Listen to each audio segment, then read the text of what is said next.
Peter B. Collins News and Comments. It's Thursday, May 18th, 2017. A quick reminder, Friday, that's tomorrow, at 2 o'clock Pacific Time, 5 o'clock Eastern. We'll be back on Facebook with a live video feed of the daily podcast. And John Kiriakou, the former CIA officer who's written a book about his time in prison, has promised to join us.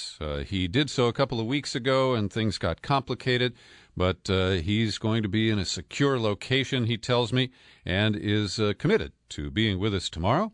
So I hope you will join us at that time. We'll open up the phone lines, and some people will be able to talk to John Kiriakou directly. Today, we are taking a look at Bob Mueller, Robert Mueller III, who has been named as special counsel by the embattled Trump administration's allegedly independent Deputy Attorney General Rod Rosenstein. He's so independent that it only took him a day to write the memo to justify the firing of FBI Director James Comey, which, of course, was contradicted by his boss within 24 hours. That said, Bob Mueller is being gushed over by corporate media voices, by elected officials in the Beltway, almost in a unanimous chorus. And once again, your humble host has a different perspective, because I have followed the work of Bob Mueller since he was the U.S. Attorney here in San Francisco back in the 1990s. He has been mentored by Dianne Feinstein, who loves police-state activities and who thinks Mueller did a great job as director of the FBI, where he served for an unusual 12 years. And while I do respect some of the history of Bob Mueller, I do think that he will attempt to do this job in an independent way. He is a committed member, a made member of the deep state. He took over the FBI the week before 9/11 and proceeded to engage in the cover-up of what happened and to engage in destructive activities, destructive of our constitutional rights, in the pursuit of pre-crime investigations, trying to prevent a terror attack by suspected Muslim elements in this country. He put 15,000 paid FBI informants on the street, far more than we ever saw under J. Edgar Hoover. He presided over the implementation of Patriot Act elements like the national security letters that have been widely abused. FBI agents essentially are allowed to write their own warrants without getting approval from a court and a judge. They don't have to show probable cause, and in many cases they have ruined the lives of individuals who were suspected but never charged with a crime. There's also his collusion with the other intelligence agencies in the domestic surveillance regimes. He knew all about it. And while he had that moment of valor that he shared with Jim Comey at the hospital bedside of Attorney General John Ashcroft during the George W. Bush administration, he generally supported the rollback of our constitutional rights in the interest of police-state activities. So you can tell I'm not thrilled that Bob Mueller has been given this job. And on my Facebook feed, I see all kinds of people doing backflips saying, wow, we got a special counsel. We're going to get to the bottom of this. And this is a tactic that will delay any resolution of the Trump-Russia issues, the claim that Russia hacked the DNC, and related matters. Because Bob Mueller is going to take at least 60 days to assemble his team to get his budget approved. And then he is going to go silent. And we're not going to hear much about this, and that's exactly what the Trump administration wants. If they can't resolve the conflicting issues, they just want to bury this. They want it to go away. And who is better at that than Bob Mueller? Now, in the end, Mueller may be the tool who is used to take down Donald Trump. And for some people, that's all they care about. But consider that if you see the way the deep state, the intelligence communities, the permanent government that trains each president when they come into office, Mueller's very much a part of that. He knows all about it. His fingerprints are all over many of the deep state activities. His role in the squelching of the whistleblowing of Sibel Edmonds, the gag order under the state secrets privilege which he used liberally, were deeply offensive. And it showed that he cared more about protecting the reputation of his agency than clearing out corruption, including Turkish spies who tried to recruit Sibel Edmonds while she worked as a translator at the FBI. And that's only one of hundreds of stories like that. And so I'd love to see us get rid of Trump. President Pence doesn't appeal to me much more, but he at least appears to take his meds and present a stable public face. But the cost of taking out Trump, if it is to allow the military and intelligence complex to take control of our government, that's a price I'm not willing to pay. And it's interesting because all over the media, all of the quotes from people who offered comments are just over the top about how Mueller has this, deep experience and this commitment to integrity. It's very situational, in my opinion. And, of course, his scope of order is critical. The New York Times says that Mueller can choose whether to consult with or inform the Justice Department about his investigation. He's authorized to investigate any links and or coordination between the Russian government and individuals associated with the campaign of President Donald Trump. But think critically about that. It leaves out a whole host of other issues. And by not enabling him or authorizing him to pursue the Seth Rich murder, the real issues about whether the materials released from the DNC server were a hack or a leak from an insider, that does not appear to be within his scope. Now, he may be able to expand that, but he has to report to Rod Rosenstein, who can be fired by Trump at any time, and ultimately, under the rules of special counsel, as Neil Katyal explained on Rachel Maddow's TV show last night, the president can reject the report, deep six it, and ultimately fire Bob Mueller. So this is not an independent counsel, not as we understand that term generally.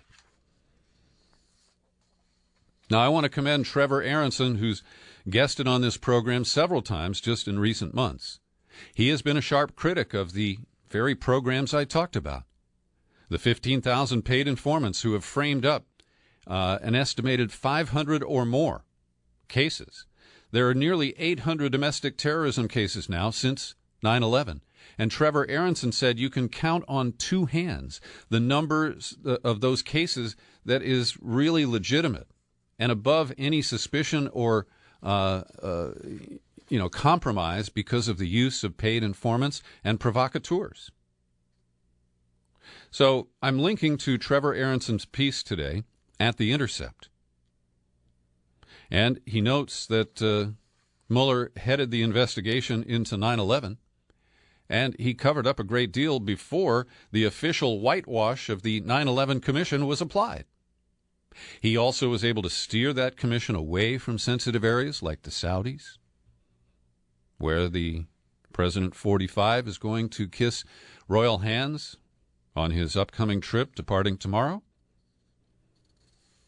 And institutionally, he managed to protect the FBI, maintain it as a separate agency, split the functions and reduce the domestic criminal investigations while upping the focus on terrorism cases.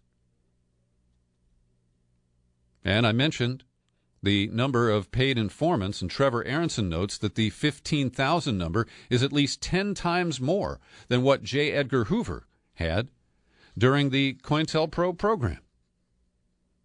So, and by the way, Trevor Aronson is critical, but not overly. And this is the only critical piece that I have seen in my survey of the U.S. media today. Meanwhile, Rod Rosenstein, this deputy attorney general, was on Capitol Hill today testifying before senators, and he did admit that once he knew on Monday, a couple of weeks ago, that Trump intended to fire Comey, he went home and turned around a memo that was delivered the next day to the White House to justify the firing of Comey based on his mishandling of the Hillary Clinton, is she going to be indicted, is the investigation over, is it back on, that whole back and forth. And I do think that was outrageous interference by James Comey in last year's election. I also think that the Rosenstein memo was accurate in describing how Comey, who should have made a criminal referral to the Justice Department, instead absolved Hillary with, some brushback about being careless and mishandling classified materials. But he never should have given that July 6 news conference where he was seen as clearing Hillary. It's not the role of the FBI director to indict. They make criminal referrals, and the Justice Department, which, of course, was compromised by Attorney General Loretta Lynch's little chat fest with Bill Clinton a few days before at the Phoenix airport. So this is a film noir. There are no good guys, no white hats, no heroes. And Claire McCaskill, senator from Missouri, said that Rosenstein had been very careful not to go into details about the removal of Mr. Comey. Dick Durbin, Democratic senator of Illinois, says there are a lot of missing pieces. The deputy attorney general faced a stark decision. He could either appoint someone of the stature of Director Mueller or resign. And it's important to note that he announced this yesterday without notifying the White House in advance. Trump didn't know about it. That's a fairly ballsy move. But Rosenstein's balls were on the line. He had to testify on Capitol Hill today.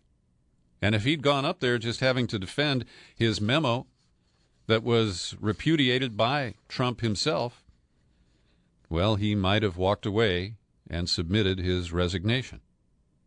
Trump continues to pose as a victim. He was counseled by a group of people after the White House counsel, Don McGahn, notified him of the selection of Mueller as the special counsel. And at first, the combative Trump wanted to, I guess, get his Twitter on. And even Jared Kushner, the son-in-law, is reported to have counseled him to fight back. But in the end, he issued a kind of bland and conciliatory statement and then hit the Twitter this morning with this, quote, "This is the single greatest witch hunt of a politician in American history." And we're told that some of his White House advisors have suggested that the Donald hire a criminal attorney to advise him on his blundering steps. Here's a quote from the New York Times. Kushner, who had urged Trump to fire Comey, was one of few dissenting voices urging the president to counterattack. After a brief discussion, calmer heads prevailed. Trump's staff huddled over a computer and issued the bland statement that I referred to. And one of the things that I want to underscore, because Trump made another denial in a presser with the president of Colombia at the White House today, and he, it's not really appropriate to talk about with your foreign guests there, but he said, the entire thing has been a witch hunt. There's no collusion between certainly myself and my campaign, but I can only speak for myself and the Russians, zero. Now, that's one of his run-on sentences, and let me compress it. There's no collusion between myself and my campaign and the Russians, zero. Well, this is a man who can't be trusted and thinks that we should trust him. And let's keep in mind, just as he established last week with the meeting with the Russian foreign minister and ambassador to Washington, the Sergei boys, the president does have the authority to declassify any classified or secret information at any time. And Trump could snap his fingers and tell the NSA to produce the proof that Russian agents hacked the DNC servers. He could demand that the information about Mike Flynn's telephone intercepts be released today. But he doesn't do that, does he? Meanwhile, more astounding disclosures as we learn that not only did Trump ignore the advice of President Obama delivered on November 10th that Mike Flynn's toxic, stay away from him, but Trump knew in early January, on the 4th of January, because Mike Flynn reported to the transition team. They're getting ready to go to the White House, right, 3 weeks before the inauguration. And he revealed that he was under federal investigation for secretly working as a paid lobbyist for Turkey. And separate reporting indicates that Flynn was consulted by Susan Rice, Obama's outgoing national security advisor, about whether to prepare to arm the Kurdish fighters in Syria to take on the Islamic State in Raqqa. And Flynn tabled the idea. He just said, no, don't go ahead with that. Now, that is the work of Turkish interests. That is doing the bidding of the Erdogan government. And to his credit, Trump met with Erdogan the other day and flatly refused to review his announced plan to arm these Kurdish fighters in Syria. And that's because Erdogan is obsessed with the so-called terrorist elements of Kurdish factions in his own country. And that's his top agenda item, not defeating ISIS or even taking out Assad as the dictator of Syria. And so you should know that Brandon Van Grack, who is the U.S. attorney in one portion of Virginia, Northern Virginia, has a grand jury that is scrutinizing Flynn's foreign lobbying, and we're told the connections that Paul Manafort, who was briefly Trump's campaign manager during the convention period, because of his ties to Russian interests and money that he received when he was working for the pro-Moscow Yanukovych government in Ukraine. The other element of this is that Flynn, last year on August 9th, he'd been campaigning for Trump. He probably didn't think Trump was going to win. And so he signed a contract with a company called Innovo for $600,000 for 90 days to run an influence campaign aimed at discrediting Fethullah Gulen, who the Erdogan government of Turkey accuses of fomenting the attempted coup against Erdogan that I'm still dubious about last July 15th. So Mike Flynn is up to his neck, if not his eyeballs, in this shit. And according to the Daily Beast, Trump is staying in contact with the disgraced former National Security Advisor Flynn and wants him to rejoin the administration once this all dies down and the FBI investigation is over. Unbelievable. Truly unbelievable. Now, an embarrassing audio recording has surfaced that embarrasses Paul Ryan, the Speaker, and his number two, the House Majority Leader, Kevin McCarthy. McCarthy is from here in California, the Bakersfield area. He is singularly one of the most inept people, verbally, who holds high office in Washington. This guy cannot string two sentences together in English, and I believe that is his first language. So McCarthy was caught on tape June 15th of last year. This was a discussion between top Republican leaders, and the issue came up about intelligence that, might have been leaked by Russia and the alleged hacking of the DNC server by Russia, that at that point was an accusation coming from the CrowdStrike security firm that was hired by the Clinton team to investigate the DNC hack. And the speculation was that the Russians had gone into the DNC server to get the opposition research on Donald Trump. And so the conversation went on, as Kevin McCarthy says, that, let me get the quote here. There's two people I think Putin pays. And this appears to be a verbatim because of the bad syntax. I'll say it again. There's two people I think Putin pays. Rohrabacher, that's Dana Rohrabacher, a conservative congressman from the coast in Southern California, and Trump. So as he said that, Paul Ryan, the speaker, immediately interjected, stopped the conversation, and swore all of the people present to secrecy. He said, "No leaks. This is how we know we're a real family here." Now, those are the words of mafia members who are lying to protect their Don, or in this case, their Donald. And we were told first that this conversation never took place. Then, when a recording surfaced, the spin is that, oh gosh, it was just a failed attempt at humor. They were just kidding around. That's not very believable, is it? Every day I like to pause for a second and thank the people who support my work here at the Peter B. Collins Podcast with your subscriptions. And I want to give a shout-out to subscriber Jens Ivan Nielsen, who's on an island off the coast of Denmark, and he sent me a lovely little note about how much he missed me while I was away last week. Thank you, Jens. Also want to thank Susan Gavet, Tim McKay, and Evelyn Tyler, who just renewed her annual subscription. Thanks to each and every one of you for your support. And if you'd like to be a subscriber, it's easy. It takes just a couple of minutes. Visit peterbcollins.com. No matter what the device you use, click on Menu, pull it down, click on Become a Subscriber. That takes you to the sign-up page where the options are available for you to choose a level of support that fits your budget. And I thank you in advance. Now, our machinations in Washington are not the only turmoil in government around the world. And I have some friends. I've done a little business in Brazil. And as you know, last year, they impeached Dilma Rousseff. And she was replaced by Michel Temer. And we knew before he was installed that Temer had ties to corrupt people. In fact, more than half of the members of the federal legislature in Brazil are believed to be corrupted. So now there's a tape,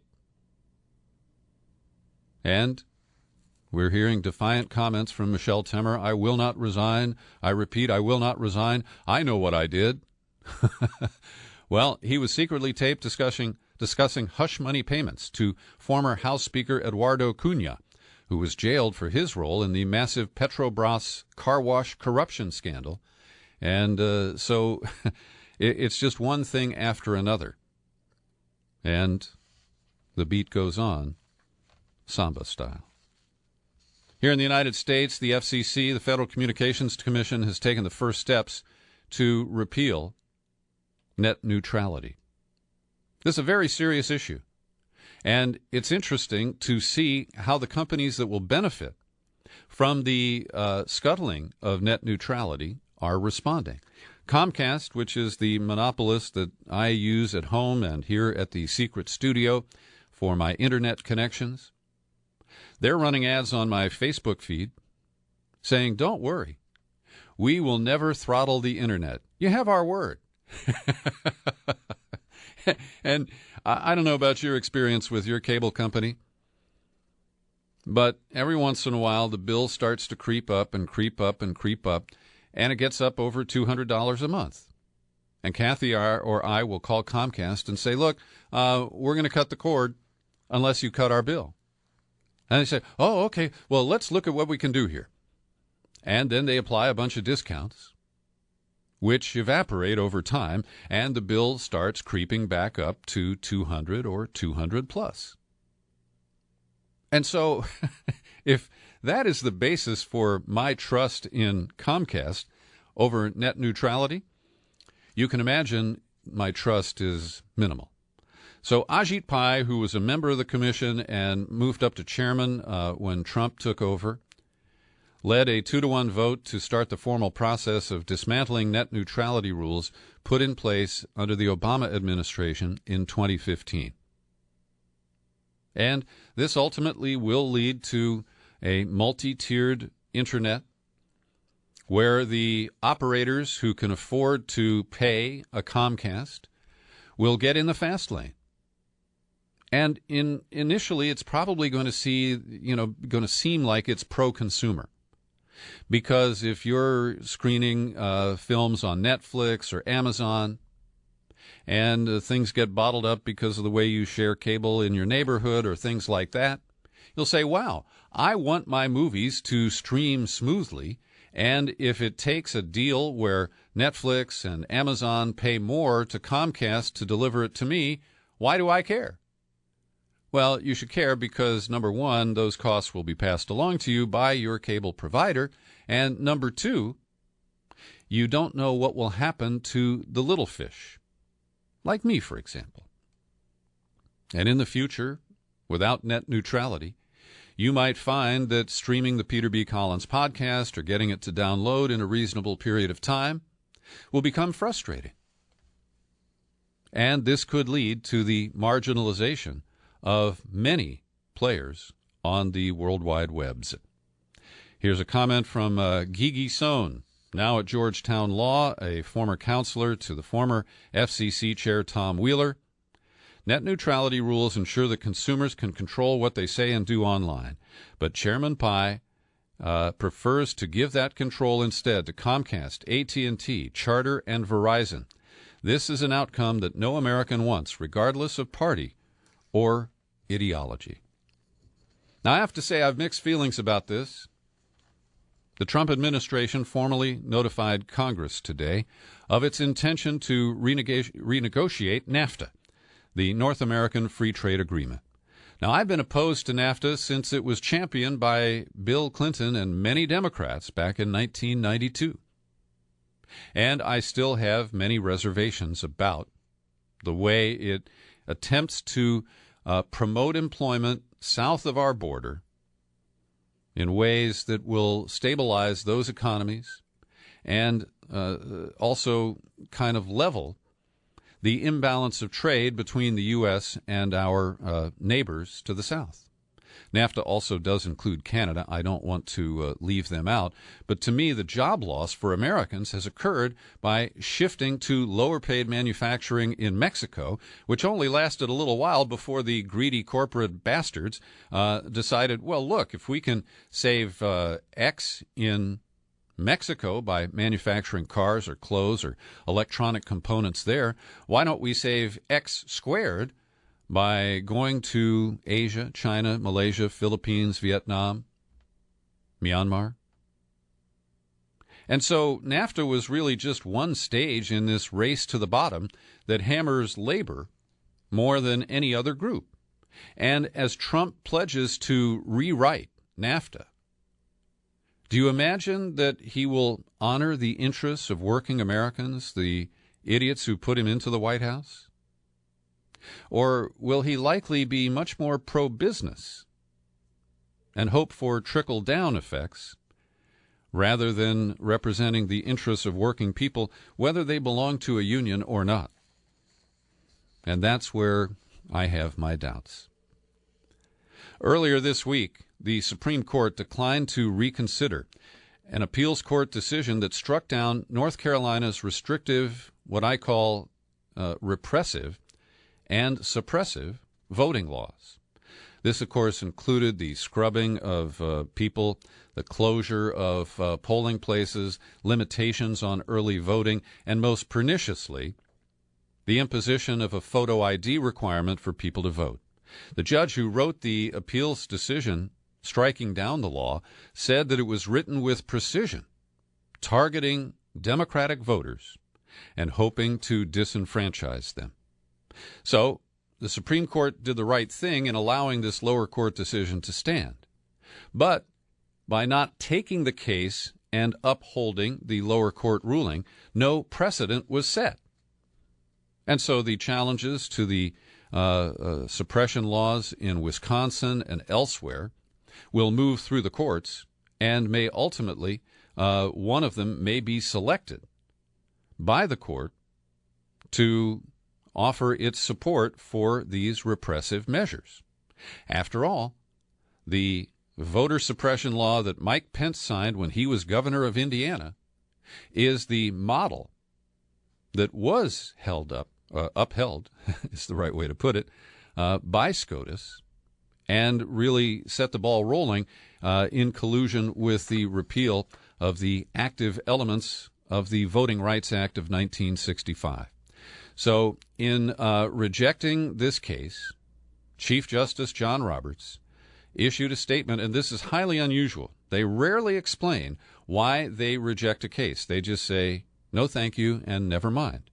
But he noted pointedly in a statement that the justices had decided against taking up the case solely on technical grounds involving a dispute between the parties and not on its merits.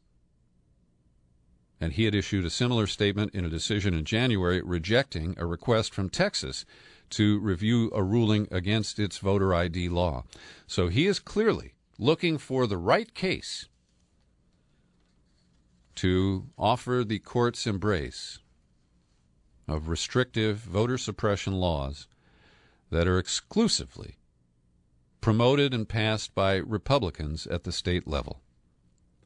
And finally today, the man who created the virus that has deeply infected, perhaps fatally, journalism and news reporting in the United States, has died at the age of 77.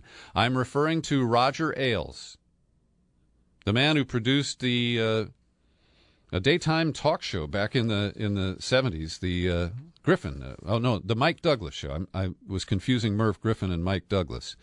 And he went from there to work for Nixon, then Ronald Reagan, then George H.W. Bush in 1988, and around that time, Lee Atwater, who was the take-no-prisoners political consultant for Poppy Bush, described Mr. Ailes as having two speeds, attack and destroy.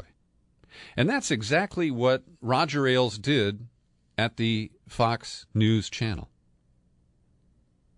And along the way, he really poisoned information distribution in this country. He politicized it while labeling it as fair and balanced and we report, you decide. He delivered a very jaundiced package of reporting on a daily basis. And I like to recommend to you, you could probably find it at YouTube or maybe at Netflix. There's a powerful film called Outfoxed. I believe it was released by Robert Greenwald about 2005 or 2006. It's still highly relevant because it shows how Roger Ailes exercised total control over all of the output of the Fox News Channel, including the sexed-up B-roll. I've explained what B-roll is, right? When the talking heads are talking and they think you're about to get bored, they put up file footage pictures. And what Greenwald found was a high level of sexualized imagery, including, scantily clad pole dancers, the Fox info babes who sit out in front of the desk so that, their legs can be seen with the short miniskirts that they wear. And so he sexed up the news. He added all the whooshes and the dramatic graphics and everything is breaking news. Oh, and let me say, the other night on MSDNC, Rachel Maddow alerted us to breaking news. And she said, well, this is real substantive breaking news, not just the usual crap that we call breaking news. But she really had to try to reach past the resistance that her audience has to the claim of breaking news. I said fake, of breaking news because of the way it was abused on the Fox channel and every other network and many print media outlets really adopted the tone of Fox News, the right-wing agenda, the moving of if you look at the political spectrum as a four-lane highway, they move those yellow stripes in the center to the middle of the right-hand lanes. And so we are left with a nation that really doesn't have a political balance. And it was Roger Ailes who really did that to this country before he was run out of the Fox News job last August on a whole spate of charges of sexual harassment and propositioning the very info babes that he brutally and brazenly used to score the big ratings that made the Fox News Channel so profitable for Sir Keith Rupert Murdoch. Thanks for listening to my news and comment podcast. This one's free, and it's available every day on YouTube. I'm Peter B. Happy trails to you until we meet again. Happy trails to you. Keep smiling